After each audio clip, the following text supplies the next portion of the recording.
What was meant to be a playful interview moment quickly turned into a viral flashpoint in the ongoing conversation about Meghan Markle's public image. During a promotional appearance tied to The Real Housewives of London, cast members were asked a light question: which well-known figure would make a fun addition to the show? When Meghan's name was floated, the atmosphere reportedly shifted. Instead of excitement, there was visible hesitation. One cast member openly stated she wouldn't want Meghan involved. The clip spread rapidly online.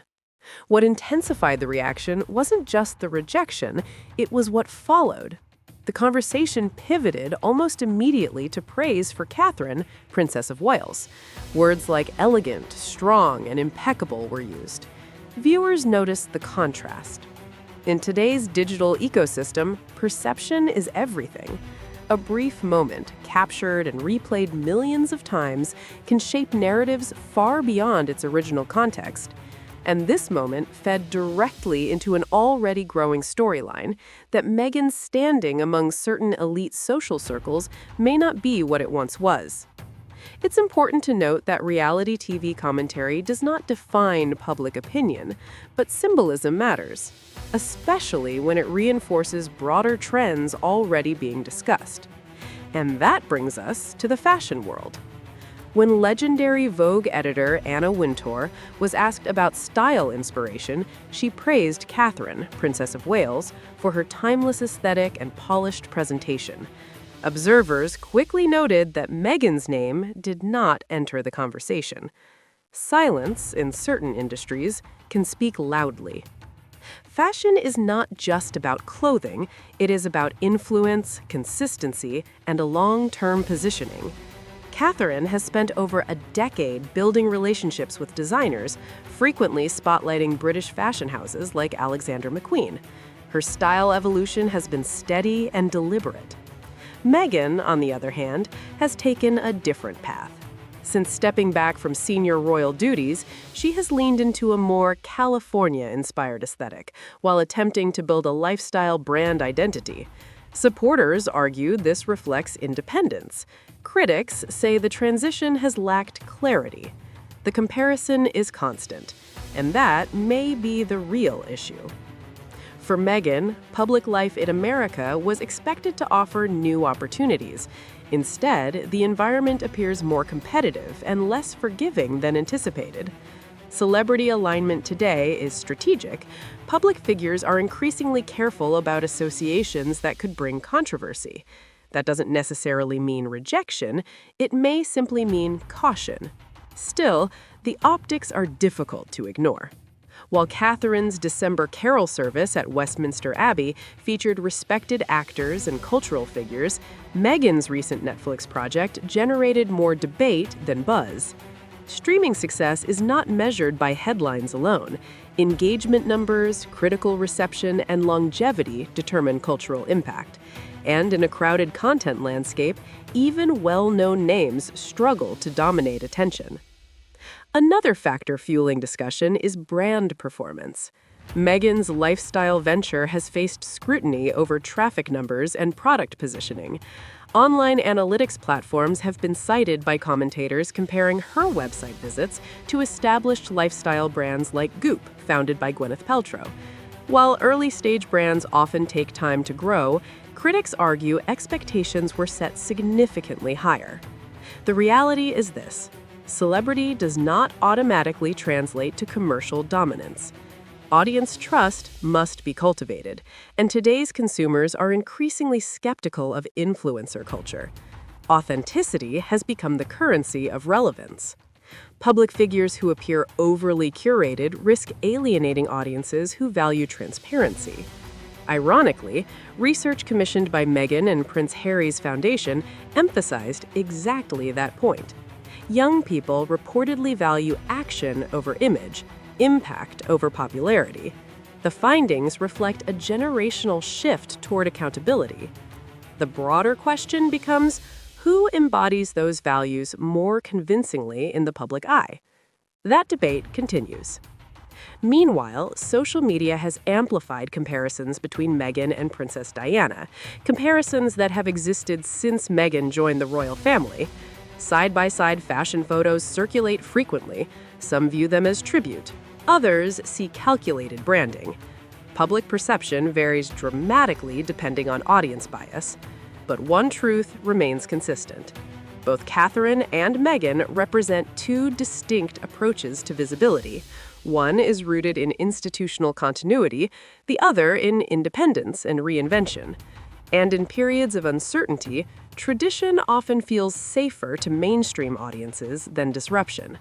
That may explain why some celebrities appear more comfortable publicly aligning with Catherine. She operates within a structured system with defined expectations.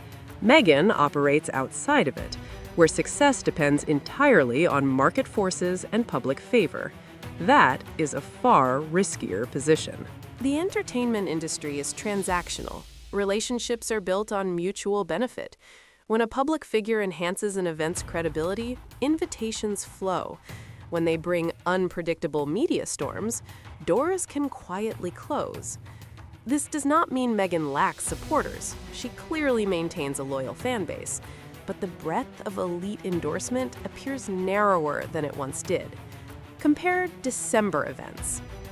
Catherine's annual holiday concert has become a fixture, reinforcing her brand as steady, family-oriented, and charitable.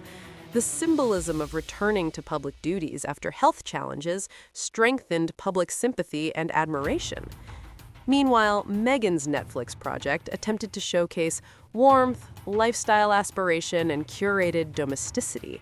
Yet critics argued it felt overly produced. In an era craving relatability, polish can sometimes feel distant. Brand strategy experts often emphasize consistency as the foundation of influence. Catherine's messaging rarely shifts dramatically.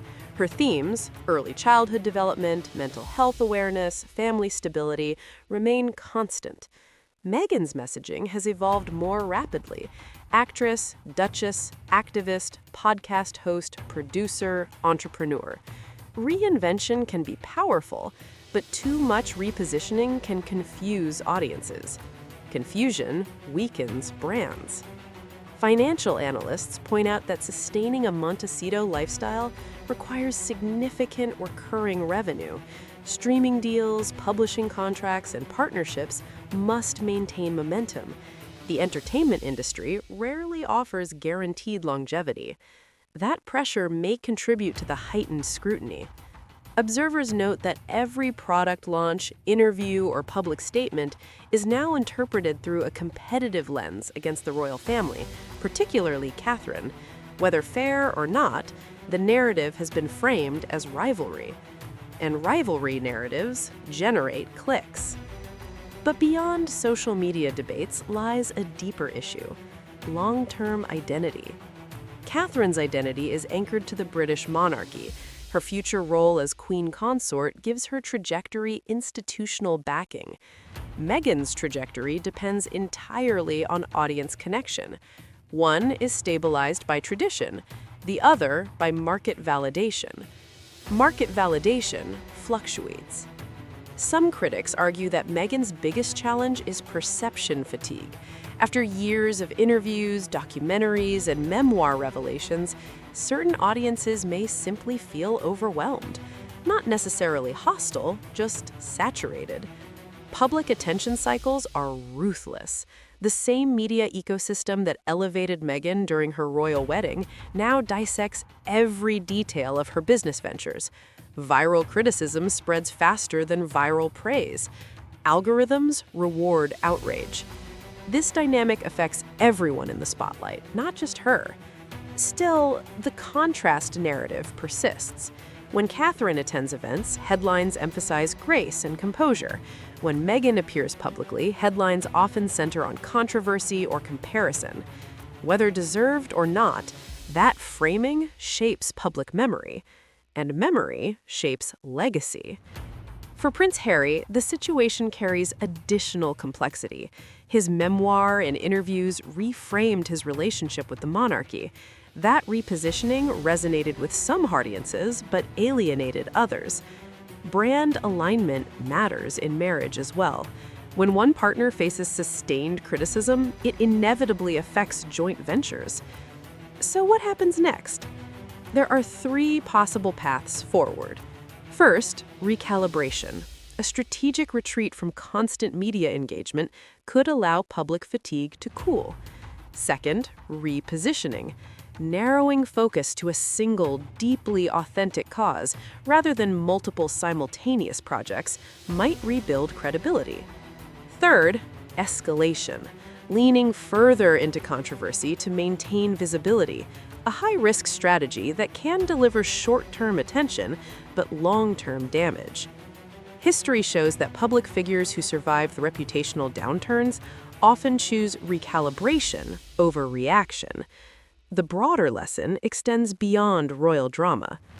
Modern celebrity is fragile. Fame without institutional support demands continuous public approval, and approval shifts quickly. Catherine's strength lies in stability. Meghan's strength lies in adaptability. The question is whether adaptability can outpace skepticism. For now, the headlines suggest a challenging chapter. But narratives evolve. Public opinion is rarely permanent, and in a media landscape driven by extremes, today's backlash can become tomorrow's redemption arc. The real story may not be about who is winning, it may be about who adapts best to a world that no longer guarantees admiration, only scrutiny.